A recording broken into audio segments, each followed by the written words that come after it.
Today, we have a visitor to our classroom, poet, National Book Award finalist, author of over 40 books in poetry, scholarship, criticism, and philosophy, and professor of philosophy and creative writing at the University of Wyoming, H.L. Hicks.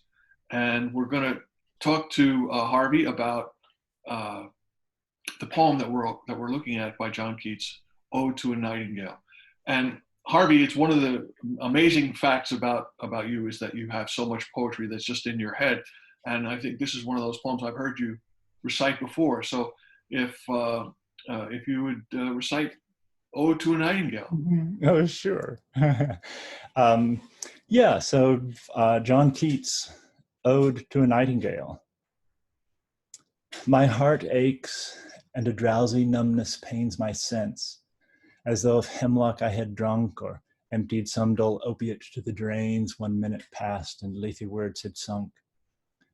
'Tis not through envy of thy happy lot, but being too happy in thine happiness, that thou, light-winged dryad of the trees, in some melodious plot of beechen green and shadows numberless, sing'st of summer in full-throated ease.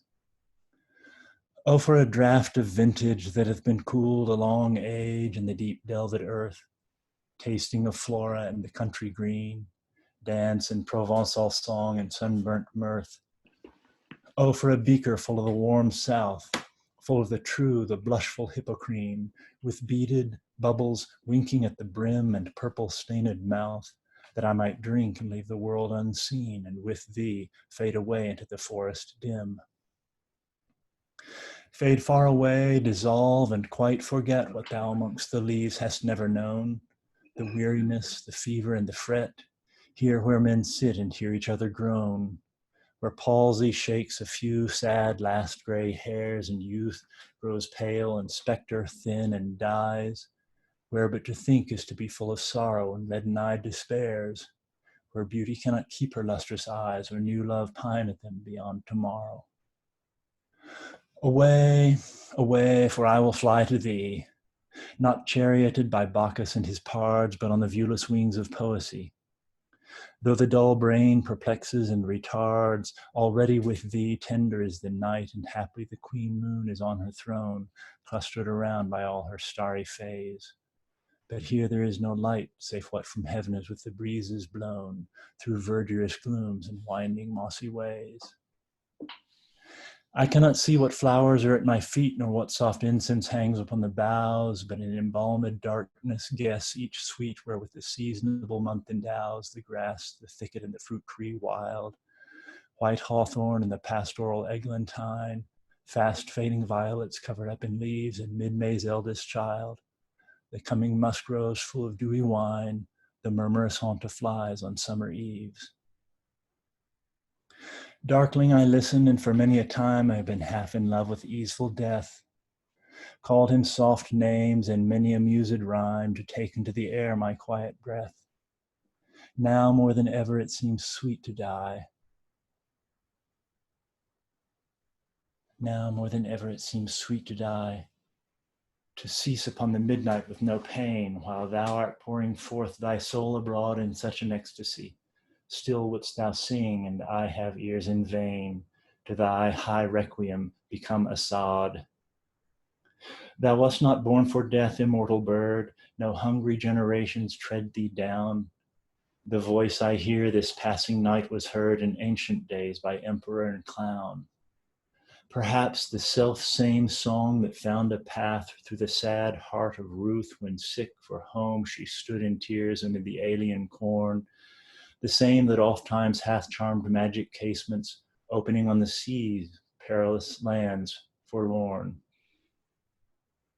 Forlorn, the very word is like a bell to toll me back from thee to my sole self. Adieu, the fancy cannot cheat so well as she is famed to do, deceiving elf. Adieu, adieu, the plaintive anthem fades past the near meadows, over the still stream, up the hillside, and now 'tis buried deep in the next valley glade. Was it a vision or a waking dream? Fled is that music. Do I wake or sleep? Thank you, Harvey. That was beautiful. You know, so much goes through your mind listening to that poem.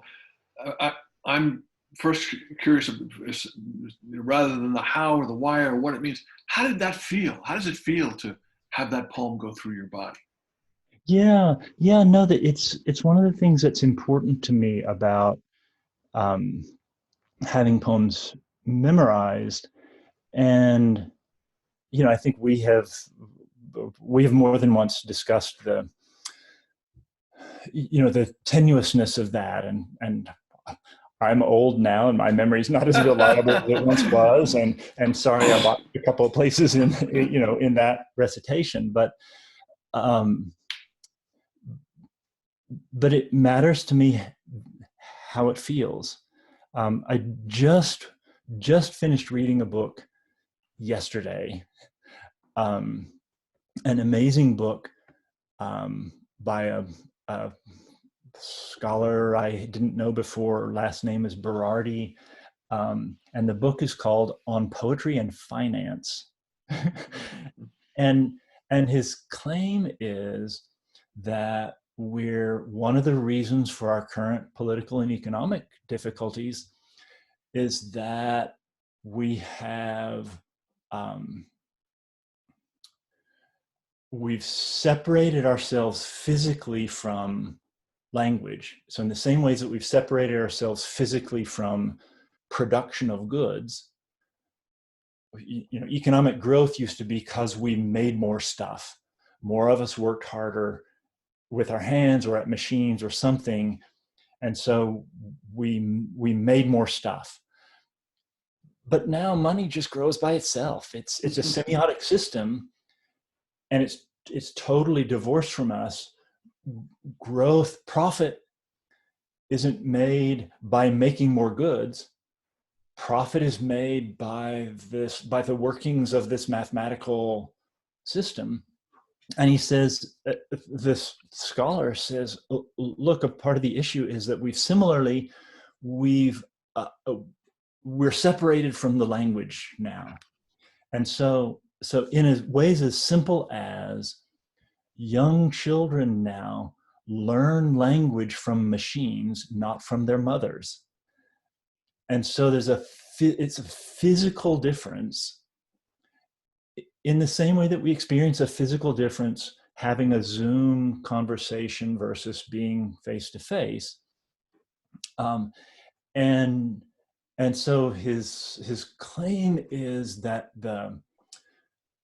the isolation of language from the body has large global implications, political implications, that it's a grievous loss. And so for me, the memorizing of poems is a kind of counter to that. To have Keats's language in my body, it matters to me to hear. It's one thing to see on the page the line beaded bubbles winking at the brim, but stop and say that. Say it out loud. Make your class,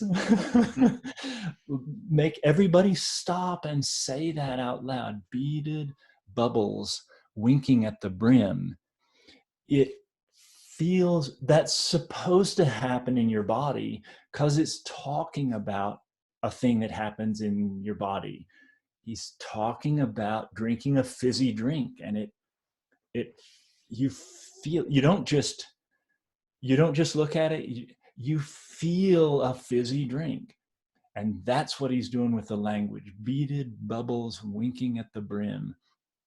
And so all of that to say that for me, the memorizing of poems has been important because it's a reconnection of the body to language. It's having the language. The language is not outside of me in a library or on Google or whatever. It's part of me. It's in my body. So that's why it has mattered to me. And, with all kinds of disclaimers about it. I used to be much more reliable in recitations than I am now. And so, but it's, for all of the disclaimers, it still remains important to me and powerful to me. Yeah. I used to say that one of the only ways that I could really calibrate age before I really got old was through my declining basketball game. Right. Right. It was a something I could recognize. It was the only repetitive activity that I would go to, on a daily basis and get worse at and feel, okay, that's what it is. But learning poems by heart has that same quality, and it's really is something. I mean, I used to, as a boy, actually, I think I started with my father's Irish albums, which I didn't understand at all. Right. But it was just the sound coming in, and you just learn it, and I took it for granted until you do get older, and now it's so much harder. Yeah. And it's a way of knowing yourself and knowing where your different way with life, and that goes to the next thing I was going to say is, I think a lot of people who just come to poetry and they look at or listen to that poem by John Keats, and they say, well, that's in another language. I don't understand that at all. How do you talk? How do you explain that? Or there's no explaining it. I mean, because people, when you do start trying to explain, then you've imposed this other authority, and that really doesn't jive with the way poems work. It's like Charlie Brown once, saying, "How do you know which poems to like?" And Lucy says, "Don't worry, they tell you." Right. Right. And so, but the strangeness of the language, partly because of its age, it's a different idiom, but also, let's face it, it's not just age. I mean, it's also density. Like that line that you just recited. I mean, how many people would have heard that and put that visually together? It's not easy to do. How does that figure in your apprehending that poem and others like it? Yeah. I mean, one of the things that for me is important to try to articulate about poetry is that our most ordinary kinds of usages of language emphasize referentiality. And so our usual ways of thinking about language are that what it does is pick out things in the world and describe things in the world. And so what language is supposed to do is take a clear image or reference that's in my head and give me a vehicle for transferring it to your head. And so I can say, it is sunny right now in Laramie, Wyoming. And the point of that is to convey to you information about the weather in Laramie, Wyoming. But it's not the only thing language can do. And I'd want to say that it's, in most poetry I'm aware of, it's conveying information is way down on the list. Even referring to things in the world is sort of down on the list. And your example of music is a fabulous one. We can all of us listen to music, vocal music that's in a language we don't understand, and still feel something. I mean, listen to the fourth movement of Beethoven's Ninth Symphony, the famous Ode to Joy. Dun, dun, dun, dun, dun, dun, dun, dun. I don't know what they're saying in German. what do I know?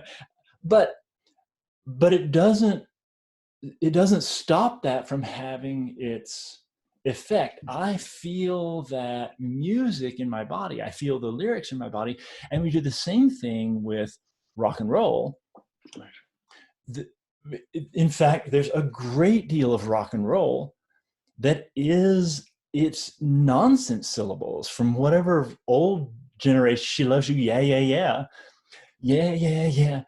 Well, yeah, yeah, it doesn't mean anything. There's no reference there. Yeah, yeah, yeah. It doesn't pick out anything in the world. It doesn't mean anything. It does nothing for me cognitively, but I still move because of it. So the effect is not primarily cerebral or cognitive. The effect of that language is visceral. It changes my body. It changes my energy level. It makes me happier or sadder. It changes my emotions. And so the we're in rock and roll, it also is accompanied by amplified instruments, but a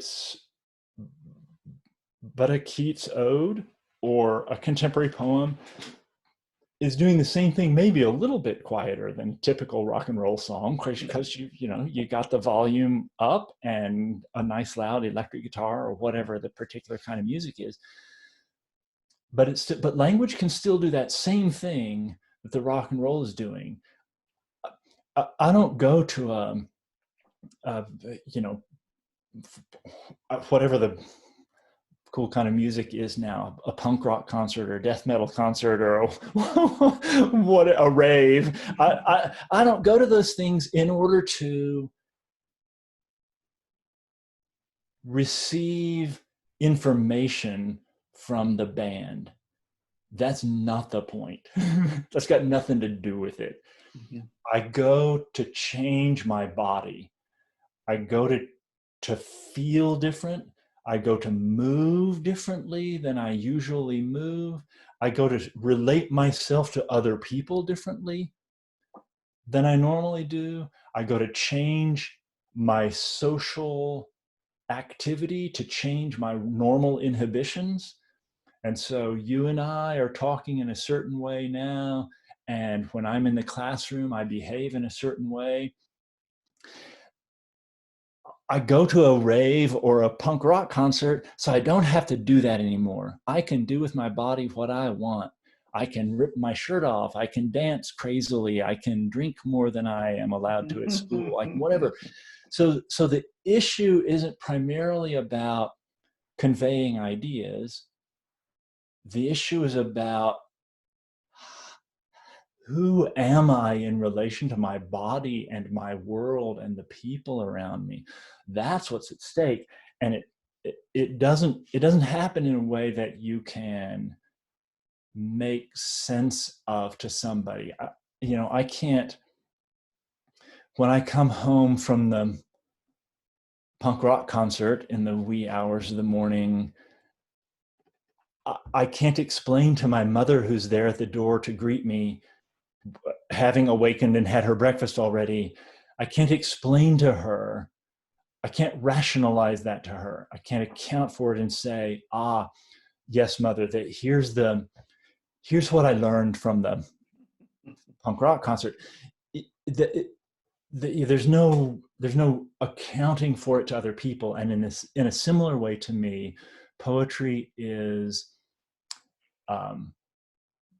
uniquely personal. So I can talk around why I love Ode to a Nightingale, but I can't really make sense of it. It's not a rational response in that way, any more than my love for my beloved is a rational thing. It's not something that I can't give good reasons who would care? Why would even that? It's You not. better start coming up with some. Yeah. Well, there's a danger. Any moment I'll be on the street. That that's all. It's just 10 years. No, it's about. I teach in a philosophy department. I'm all for the human reason. I think it's an extraordinary capacity, but it's not the only capacity we possess. And to reduce ourselves as whole persons to the reason, I think is a kind of terrible, dumb mistake to make. And so one of the things that seems to me to be most powerful about poetry is that it is about the whole person. And it's about singularity. It's about what cannot be exchanged for something else. What Keats is trying to get at in Ode to a Nightingale is, yes, anybody can go listen to a nightingale. In that sense, it's accessible. It's my experience is like yours, and so on. It's exchangeable for cash. I can sell tickets to Nightingale concerts. Come at a certain hour, and I'll show you where the Nightingales are. But what he's interested in is the sense in which it's not exchangeable, in which it can't be sold, and in which my experience is not like anybody else's. I alone heard you that night, O Nightingale. It was you and me, and I understand my whole life differently now, O Nightingale, because I heard you singing. I understand that I am a mortal human in a way that I didn't before. Your song was beautiful, but brief. And I feel my own brevity in a way that I didn't feel it before. Not in a way that I didn't conceptually understand it. I've known for a long time I got a certain time period on Earth if I'm lucky, and that I've known it up here for a long time. But O Nightingale, when I listened to you, I felt it. I felt, my whole body knew that it was fleeting.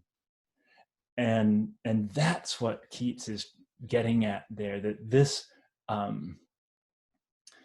there are events in the world, there are events in our lives, and there are aspects of our lives and of ourselves that cannot be exchanged for cash, that cannot be communicated to other people, but that are constitutive of us. They are who we are. And that, to me, that's what poetry is trying to get at. And so the idea that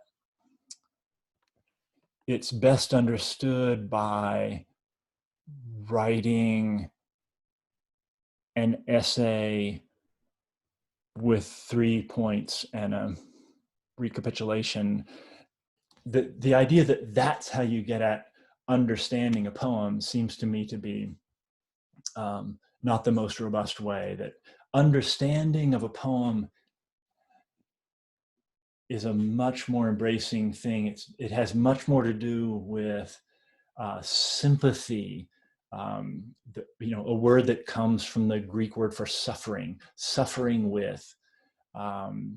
If I don't understand the Keats poem, if I write an essay about it that gets an A, I understand the Keats poem if I share the same experience that Keats had that evening listening to the Nightingale. I understand the poem if I suffer with him, if I recognize what he's experienced. So yeah, maybe enough said. No, I think it's amazing. First of all, the way you're talking about all the poetry, and you realize that is the real subject of Keats' poem is the idea of like, what other faculties can I activate? What other places? I'm half in love. In fact, I'm half in love with easeful death. He recognizes that even our individual lives are inhibiting us from fully experiencing this thing, which he can only encode in language that's not referential. Right. And that's why we have this incredible density of syntax and rhyme and stanzaic form, which I don't know whether you know the poem that the class has already listened to, Oatmeal by Galway Kinnell, in which he pretends to have an imaginary breakfast with John Keats. And Keats explains how he wrote Ode to a Nightingale. Well, he had a heck of a time writing it, he says. Eating it through his time. And that whole process of joining imaginatively in Keats's words with death itself, and then Galway Kinnell, this impossible meeting, that's brought about because he doesn't want to eat oatmeal alone due to its gluey substance, hint of slime, and unusual willingness to disintegrate. Oatmeal should never be eaten alone. But he said it's perfectly okay to share it with an imaginary companion. Perhaps it's even worse, to have breakfast with an imaginary companion. Yesterday, nevertheless, I had my breakfast, oatmeal porridge, as he called it, with John Keats. And then, this poem itself is almost, I think, in many ways, an exercise in an attempt to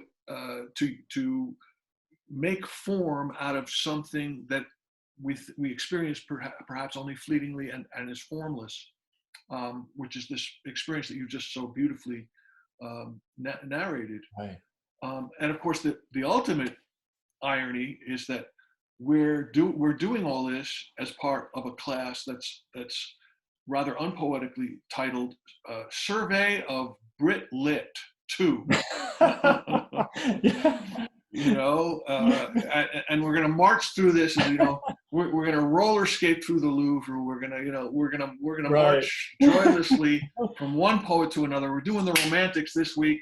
Next week we're going to go to the Victorians, and everything's going to line up. And you'll have a whole book full of notes at the end with people's names and all of that. And of course, that's exactly the opposite of how the poem is meant to be experienced, as you point out. And yet, we have to rent space from the university, and we have to give, the doleful task of giving grades and all of that other thing. And now we're both creatures, of course, of the university and academia. How do you reconcile that? Yeah, well, Keats does the reconciling for us. In that poem, the voice I hear this passing night was heard in ancient days by emperor and clown. There's the reason for our thinking in historical terms, the reason for our reading. Keats wrote this poem 200 years ago. Keats never used a flush toilet. He didn't have a cell phone.